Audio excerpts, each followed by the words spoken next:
Hello, this is Dr. Naveen Reddy. In today's lecture, we discuss some examples depend on Cartesian products.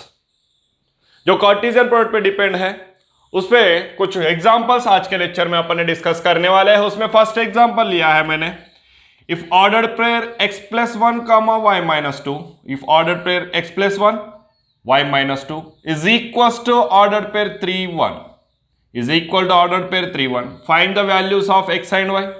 क्या दिया हुआ है उन्होंने, ये जो दो ऑर्डर्ड पेयर ऑलरेडी इक्वल, दो ऑर्डर्ड पेयर इक्वल है तो क्या होता है, उन दोनों में के फर्स्ट कंपोनेंट्स भी इक्वल होता है एंड सेकंड कंपोनेंट्स भी इक्वल होता है। फिर फर्स्ट कंपोनेंट्स को इक्वल कर देंगे और सेकंड कंपोनेंट को इक्वल कर देंगे, उस हिसाब से दोनों को इक्वल करके अपन क्या फाइंड आउट करेंगे अभी इस क्वेश्चन में, हाँ x और y का ऑन वैल्यूज फाइंड आउट करेंगे। गिवन क्या दिया हुआ है उन्होंने क्वेश्चन में, x plus 1 ordered pair x plus 1 y minus 2 is equal to 3 1 ordered pair 3 1। जब order pair x plus 1 y minus 2 is equal to order pair 3 1 है तो इन दोनों में फर्स्ट कंपोनेंट x प्लस 1 किसको इक्वल हो जाएगा, 3 को, y माइनस 2 किसको इक्वल हो जाएगा, 1 को। Therefore x plus 1 is equal to 3 and y minus 2 second components दोनों इक्वल हो जाएगा। सेकंड कंपोनेंट्स क्या है, y माइनस 2 इक्वल टू 1। अच्छा, y माइनस 2 3 को इक्वल होगा क्या, नहीं। x प्लस 1 1 को इक्वल होगा क्या, नहीं। फर्स्ट कंपोनेंट्स इक्वल हो जाएगा और सेकंड कंपोनेंट्स इक्वल हो जाएंगे। फिर x plus 1 is equal to 3, therefore x is equal to 3 plus 1 इधर गए तो माइनस 1, 3 माइनस 1 कितना होता है 2, आ गया x का वैल्यू। y minus 2 is equal to 1, therefore y is equal क्या हो जाएगा, राइट साइड में ऑलरेडी 1 है, माइनस 2 लेफ्ट राइट साइड में गए तो plus 2, therefore y is equal कितना हो गया 3, कितना आ गया, therefore x equals to 2 and y is equals to 3। आ गए दोनों वैल्यूज।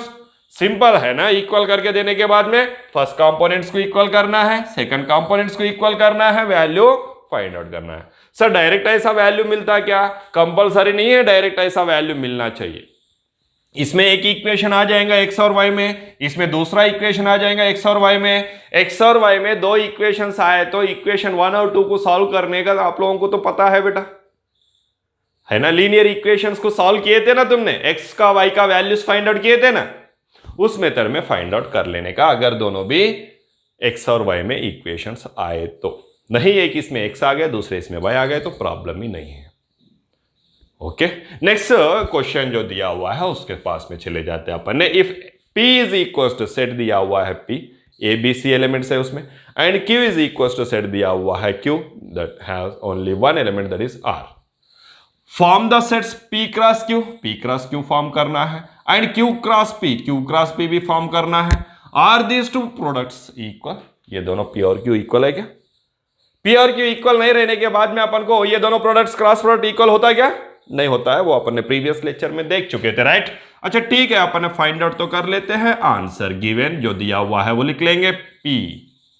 p सेट क्या दिया हुआ है, p सेट में elements a b c and q set में एलिमेंट्स क्या दिया हुआ है, only single element that is r। फिर p cross q find out कर लेंगे। Therefore p cross q, Cartesian product p to q that is p cross q is equal, first component कौन सा रहेगा, p का रहेगा, सेकंड कंपोनेंट q का।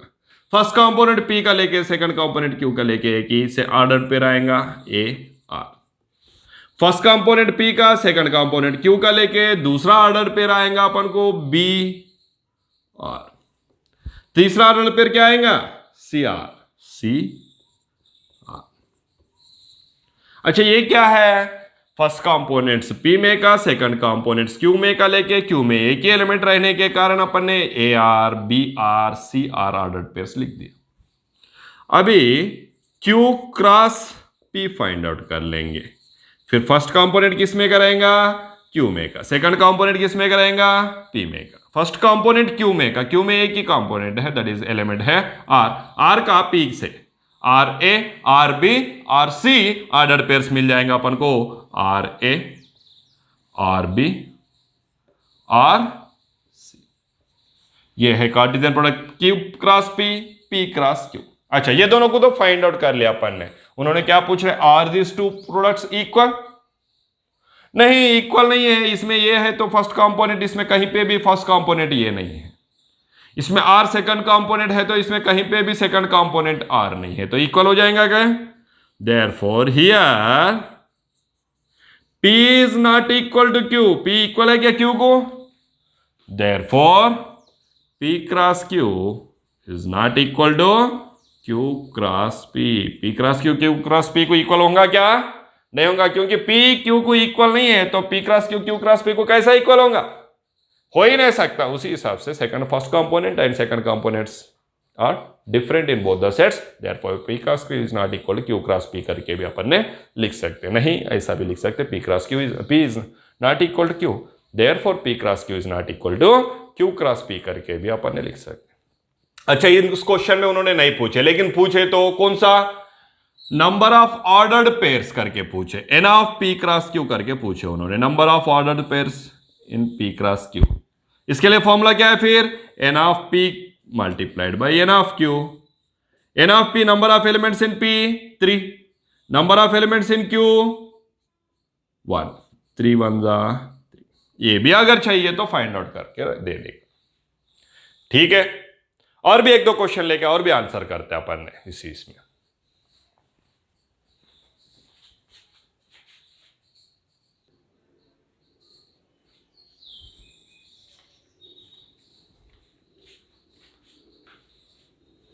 Third example लिया अपन ने। एग्जांपल में A is equal to set दिया हुआ है 1 2 3 एलिमेंट्स है, B सेट में एलिमेंट्स है 3 4, C सेट में एलिमेंट्स है 4 5 6, और जो फाइंड आउट करने के लिए बताया A cross B intersection C, B intersection C का क्रॉस प्रोडक्ट A से, A क्रॉस B इंटरसेक्शन, अरे ये तो देखो A cross B intersection C is nothing but A cross B intersection A cross C, distribution law है ना। तो ये दोनों इक्वल मिलेंगे बेटा अपन को, और ये दोनों भी इक्वल मिलेंगे। A cross B union C is A cross B, A cross B union union A cross C, A cross C, A cross B intersection C is A cross B, A cross B intersection intersection A cross C, A cross C। अच्छा, ये first two equal मिलेंगे, second two equal मिलेंगे। ठीक है, find out करके तो देखते हैं अपन ने आंसर। आंसर में पहले तो दिए से इंफॉर्मेशन लिखना है अपन को। गिवन सेट ए दिया हुआ है 1 2 3, सेट बी दिया हुआ है 3 4, एंड सेट सी दिया हुआ है 4 5 6, राइट। फिर अपन को क्या क्या जरूरत है? बी इंटरसेक्शन सी जरूरत है, बी यूनियन सी जरूरत है। ये दोनों को तो फाइंड आउट कर लेते पहले। B intersection C is equal, B intersection C क्या बताती है? बी और सी में कॉमन है 100 एलिमेंट्स। बी और सी में कॉमन कितने एलिमेंट्स है? ओनली सिंगल एलिमेंट है, वो है 4, तो बी इंटरसेक्शन सी आ गया 4। नेक्स्ट बी यूनियन सी का जरूरत है, तो B union C find out कर लेते। बी यूनियन सी, बी और सी में पूरे एलिमेंट्स क्या हो जाएगा? 3 4, 4 इसमें भी है, इसमें भी है, एक ही बार लिखना है, 3 लिख दिया, 4 एक बार लिख दिया, 5 6 5 6। चलो अभी फर्स्ट वन फाइंड आउट कर लेते हैं। फर्स्ट वन क्या? ए का क्रॉस प्रोडक्ट फाइंड आउट करना है बी इंटरसेक्शन सी से। ए का cross product B intersection C से। बी इंटरसेक्शन सी क्या है अपने पास? बी इंटरसेक्शन सी है 4, 4 के साथ में ए का क्रॉस प्रोडक्ट, ये पहला एलिमेंट रहना चाहिए, B intersection C second component रहना चाहिए। ए का फर्स्ट कंपोनेंट, बी का सेकंड कंपोनेंट लेते हुए एक ऑर्डर्ड पेयर बनेगा अपन को 1 4 1 4। दूसरा ऑर्डर पेयर ए का first component, B intersection C का सेकंड कंपोनेंट लेते हुए 2 4 2 4। तीसरा ऑर्डर्ड पेयर 3 4। ये हो गया खत्म। नेक्स्ट सेकंड में क्या फाइंड आउट करना है देखते हैं अपन ने। ए क्रॉस बी इंटरसेक्शन सी हो गया। बी इंटरसेक्शन सी में एक ही एलिमेंट था, एक एलिमेंट का अपन ने क्या कर दिए, ये से का फर्स्ट कंपोनेंट्स लेते हुए बी इंटरसेक्शन सी का सेकंड कंपोनेंट लेते हुए ऑर्डर्ड पेयर्स बना दिए, set of ordered pairs. Second इसमें ए क्रॉस बी फाइंड आउट करना है, पहले ए क्रॉस बी फाइंड आउट कर लेता हूं। ए से बी को सेट ऑफ ऑर्डर्ड पेयर्स, ए से बी को 1 3 1 3 1 4, 1 का खत्म हो गया, 1 फर्स्ट कंपोनेंट लेते हुए दोनों भी हो गया 3 और 4 के साथ में, 2 फर्स्ट कंपोनेंट लेते हुए 3 और 4 के साथ में 2 3 2 4, ये भी दोनों हो गया। 3 फर्स्ट कंपोनेंट लेते हुए 3 3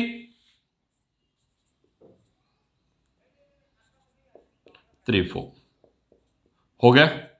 कौन सा कंप्लीट हो गया? ए क्रॉस बी कंप्लीट हो गया। अभी और क्या चाहिए अपन को? ए क्रॉस सी चाहिए, ए क्रॉस सी चाहिए। ए क्रॉस सी फाइंड आउट कर लेते। ए का फर्स्ट कंपोनेंट, सी का सेकंड कंपोनेंट। ए का फर्स्ट कंपोनेंट ले रहा हूं 1, 1 को सी का सेकंड कंपोनेंट लेते हुए अब सभी को लिख देता हूं 1 4 1 5 1 6। ए का सेकंड फर्स्ट कंपोनेंट से 2 ले लेता हूं। ए को फर्स्ट कंपोनेंट 2 लेते हुए सी का सेकंड कंपोनेंट लेते हुए 2 के साथ में तीनों को भी लिख देता हूं 2 4 2 5 2 6। ओके, नेक्स्ट क्या लेना है बताओ? ए का फर्स्ट कंपोनेंट रहने वाला और एक एलिमेंट है क्या? हाँ है, 2 हो गया, 3 रह गया। 3 से क्या करना है? ये तीनों को अभी क्या हो जाएगा? 3 4, बताओ 3 5 3 6 हो गए क्या? Yes, completed. A cross B में, ए में है 3 एलिमेंट, बी में है 2 एलिमेंट। 3 2 6, 1 2 3 4 5 6 क्रॉस वेरिफिकेशन करना है तो कर ले सकते। ए में है 3 एलिमेंट, सी में है 3 एलिमेंट्स। 3 3 9, 1 2 3 4 5 6 7 8 9 हो गए पूरे। एक्चुअली अपन को अभी क्या फाइंड आउट करना है सेकंड में? ए क्रॉस बी का इंटरसेक्शन ए क्रॉस सी से, ए क्रॉस बी का intersection A cross C find out करना है। मींस ए क्रॉस बी और ए क्रॉस सी में इंटरसेक्शन बोले तो कॉमन रहने वाले ऑर्डर्ड पेयर्स। सर इंटरसेक्शन से एलिमेंट्स के लिए ही समझ लिया, ऑर्डर्ड पेयर के लिए भी है क्या? हाँ, हर चीज के लिए भी है। कॉमन रहने वाला बताने वाला, ए क्रॉस बी में और ए क्रॉस सी में इंटरसेक्शन कॉमन रहने वाला एलिमेंट्स 1 और 3, 1 और 3 इसमें नहीं है। 1 4 इसमें भी है, इसमें भी है। 1 4 है तो 1 4 को लिख दिया, ऑर्डर्ड पेयर 1 4। 2 3 इसमें है, इसमें नहीं है। 2 4 इसमें भी है, इसमें भी है। 2 4 दोनों में भी है, 2 4 लिख दिया। 3 3 इसमें है, इसमें नहीं है। 3 4 इसमें भी है, इसमें भी है। 3 4 को लिख दिया। दोनों में कॉमन रहने वाला ऑर्डर्ड पेयर्स को लिख दिया। A cross B intersection A cross C, A cross B intersection A cross C और A cross B intersection C दोनों को एक बार ऑब्जर्व करो। 1 4 1 4 2 4 2 4 3 4 3 4 आगे सेम। इसके बाद में अगर आपको A cross B intersection A cross C find out करना है तो A cross B intersection A cross C is equal to A cross B intersection C करके लिख के उसको डायरेक्टली भी फाइंड आउट करके दिए तो चलता है। फॉर्मूला है वो, A cross B intersection C is nothing but A cross B intersection A cross C. ये दोनों में भी set of ordered pair same है ना, right. Next third one find out करना है बेटा अपन को। थर्ड वन क्या है बताओ? A cross B union C, A cross B union C. B union C में कितने एलिमेंट्स है? 4 एलिमेंट्स है। किससे क्रॉस प्रोडक्ट करना है? ए से। 1 फर्स्ट एलिमेंट लेके ये तीनों को सेकंड कंपोनेंट में लिख देते हैं 1 3, नेक्स्ट 1 4। बताओ बेटा। हाँ 1 5 और 1 6, 1 कंप्लीट हो गए क्या?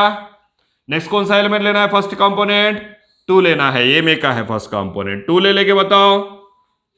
2 4 2 3 है ना, 2 3, हाँ 2 4 2 5 2 6। अच्छा यहां तक 2 का हो गया। अभी कौन सा रह गया? 3 रह गया। 3 के साथ में बी यूनियन सी का बताओ। 3 3 3 4 3 5 3 6 हो गए क्या? इसमें कितने एलिमेंट्स है?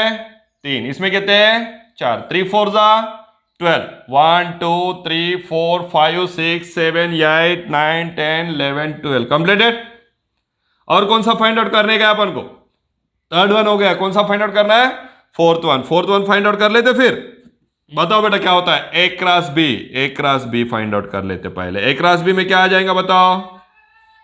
ए क्रॉस बी में क्या आएगा? ऑलरेडी है अपने पास में ए क्रॉस सी भी ऑलरेडी अपने पास में है, ए क्रॉस सी का यूनियन करना है अपन को, ए क्रॉस बी दोनों भी है ऑलरेडी अपने पास में, union A cross C equals to, A cross B already find out किया अपन ने, A cross C already find out किया, इन दोनों का यूनियन चाहिए, यूनियन बोले तो दोनों में भी रहने वाला 1 3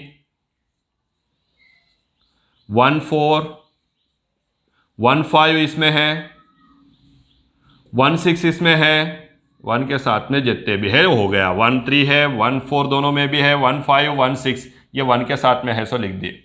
फर्स्ट कंपोनेंट 1 का कंप्लीट हो गया, सेकंड फर्स्ट कंपोनेंट 2 का 2 3 2 4 2 5 2 6 राइट, 2 3 2 4 2 5 2 6 हो गया, हाँ 2 के साथ में हो गया, और कौन सा रह गया 3 के साथ में, इसमें 3 1 है क्या, नहीं है, इसमें है क्या, नहीं है, 3 3 से चालू है, 3 3 3 4 3 5 3 6 लिख दूं, 3 3 3 4 3 5 3 6 हो गए क्या, और कुछ रह गया, सभी कंप्लीट हो गए। देखो इसमें कितने लोग ऑर्डर पेयर से 1 2 3 4 5 6 7 8 9 10 11 12, इसमें भी कितने हैं 12, सेम है क्या, ऑर्डर पेयर 1 3 1 3 1 4 1 4 1 5 1 5 1 6 1 6 2 3 2 3 2 4 2 4 2 5 2 5 2 6 2 6 3 3 3 3 3 4 3 4 3 5 3 5 3 6 3 6,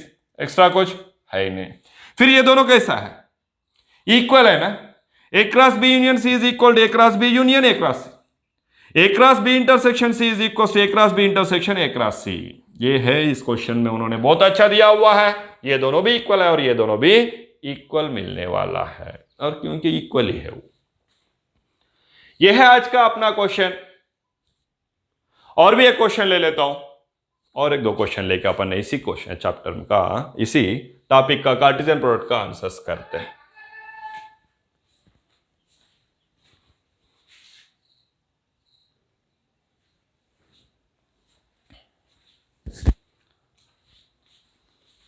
डियर स्टूडेंट्स, और दो क्वेश्चन लिया है मैंने, इन दोनों क्वेश्चंस का आंसर्स फाइंड आउट कर लेते हैं।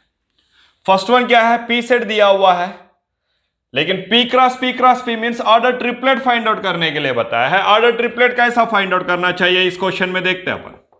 आंसर गिवन इंफॉर्मेशन लिख रहा हूं, that is P is equal 1 2, set जो दिया हुआ है सेट 1 2 दो ही एलिमेंट्स का दिया हुआ है, तो इसका अपन ने ऑर्डर ट्रिपलेट बनाना है, तो ऑर्डर ट्रिपलेट क्या हो जाएगा, that is P cross P, तीनों भी एलिमेंट्स पी का ही है, अलग से एलिमेंट्स नहीं है।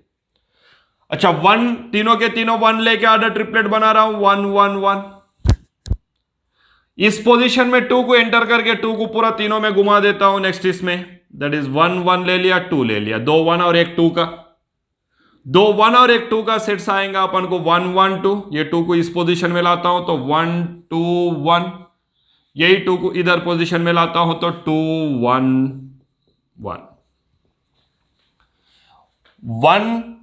1 1, तीनों भी 1 का हो गया, 2 1 1 2 का कंप्लीट हो गया, 1 1 2 2 का रह गया, दैट इज 1 2 2।